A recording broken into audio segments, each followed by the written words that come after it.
কিভাবে বুঝবো যে দোয়া আমরা করছি সেটা কবুল হবে কি না? দোয়া তো কোনোটাই রদ হয় না। দোয়া এটা ভেবে চাইতে নেই যে কবুল হবে কি না, বরং দোয়া তো সেই রবের কুদরত দেখে চাওয়া উচিত। এটা ভাবতে নেই যে আমার শুনবেন কি না, কেননা তার ওপরে বিশ্বাস রাখতে হবে যে তিনি অবশ্যই শুনবেন, কেননা তিনিই শোনেন। মেয়েটি বলল, এতটা সময় চলে গেল, আমার দোয়া কবুল হলো না। কখনো কখনো মনে হয় অসম্ভব, আর কখনো কখনো মনে হয় কখনো কবুল হবে না। আমি বললাম, এই সব তো আল্লাহর ওপরে অবিশ্বাসের কথা। দেখো, তোমার দোয়া যদি আল্লাহ না শুনতে চাইতেন তো তোমার অন্তর একই দোয়া বারবার চেয়ে এতক্ষণ ক্লান্ত হয়ে যেত। যদি আল্লাহ কবুল না করতে চাইতেন তো তিনি তোমার অন্তর কবেই এই দোয়া থেকে ঘুরিয়ে দিতেন। উনি তো নিজে তোমাকে কবুলিয়তের ইশারা দিচ্ছেন, আর তুমি বলছো যে কবুল হবে কি না। মেয়েটি বলল, আপনি বলতে চাইছেন যে আমি যেই দোয়া করছি সেটা কবুল হবে? আমি বললাম, অবশ্যই কবুল হবে, বরং তিনি কবুল করে নিয়েছেন। শুধু তোমাকে বারবার শুনতে তার ভালো লাগে। তোমার কষ্ট, তোমার চেষ্টা তার পছন্দ। উনি চান তোমাকে শুনতে থাকুক, এজন্যই তো দেরি করছেন। না হলে যদি কবুল না করতে চাইতেন তো তোমার মন একই দোয়া এখনো চাইতো না। মেয়েটি বলল, সত্যিই কি তার আমাকে শুনতে ভালো লাগে? আমি বললাম, অবশ্যই। আর তুমি তোমার আল্লাহর জন্য একটু দেরি, একটু কষ্ট সহ্য করতে পারবে না? উনি তোমাকে এতটা ভালোবাসেন যতটা এই দুনিয়াতে কেউ ভালোবাসতে পারবে না। তিনি সবসময় চাইবেন যে তুমি সেটাই পাও যা তুমি চাও, কিন্তু হবে তখনই যখন তিনি চাইবেন, কেননা তিনিই জানেন কখন কি তোমার জন্য উত্তম। অপেক্ষার পরেই তো পুরস্কার দান করা হবে।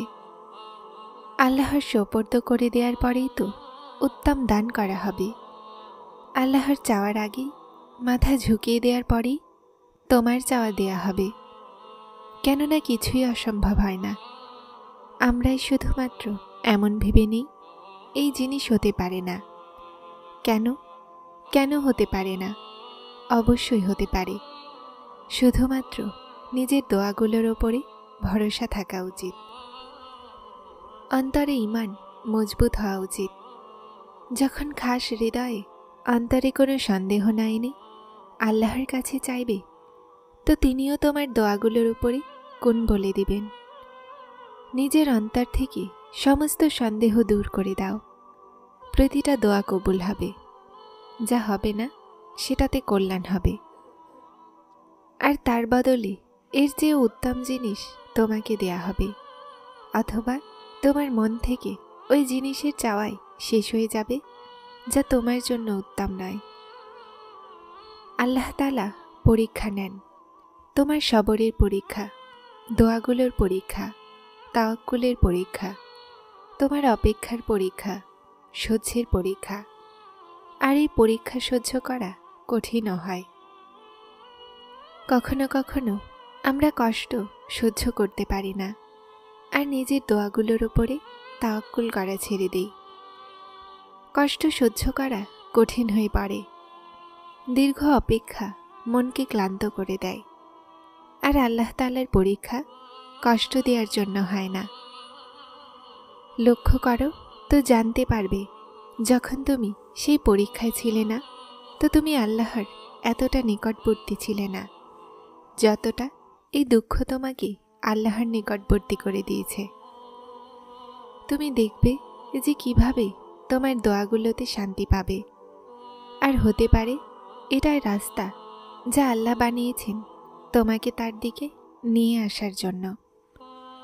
আল্লাহ তোমাকে তোমার দোয়াগুলো দিয়ে পরীক্ষা করেন।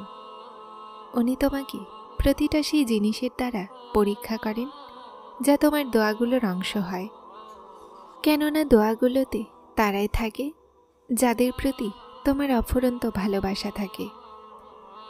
তুমি হয়তো ভাবছ যে যখন দোয়াগুলো মজিজার জন্য বানানো হয়েছে, তাহলে আল্লাহ সেটাকে তোমার জন্য পরীক্ষা কেন বানিয়ে দিয়েছেন?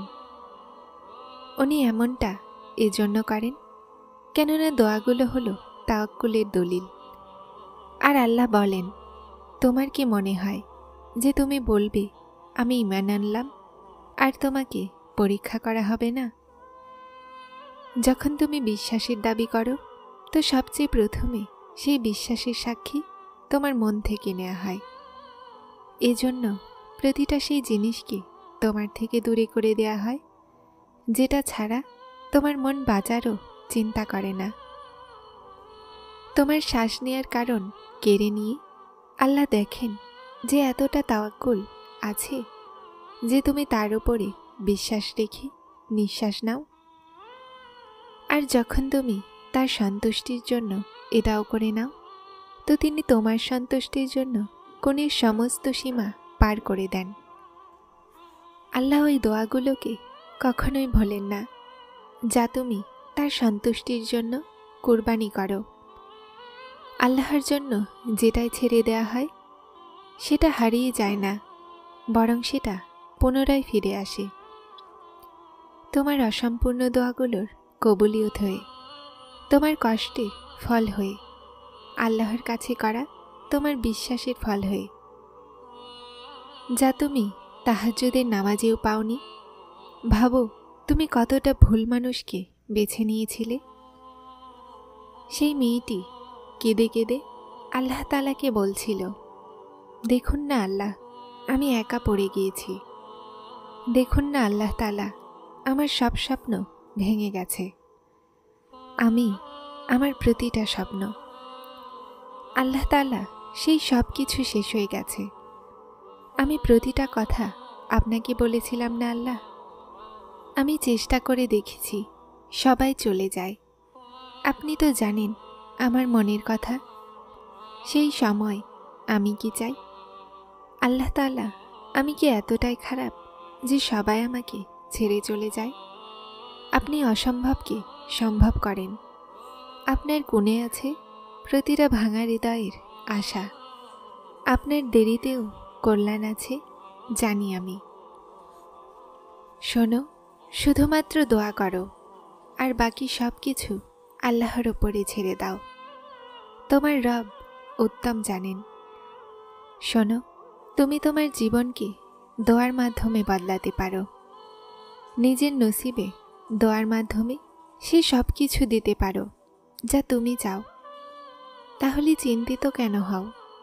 এখনো সময় আছে।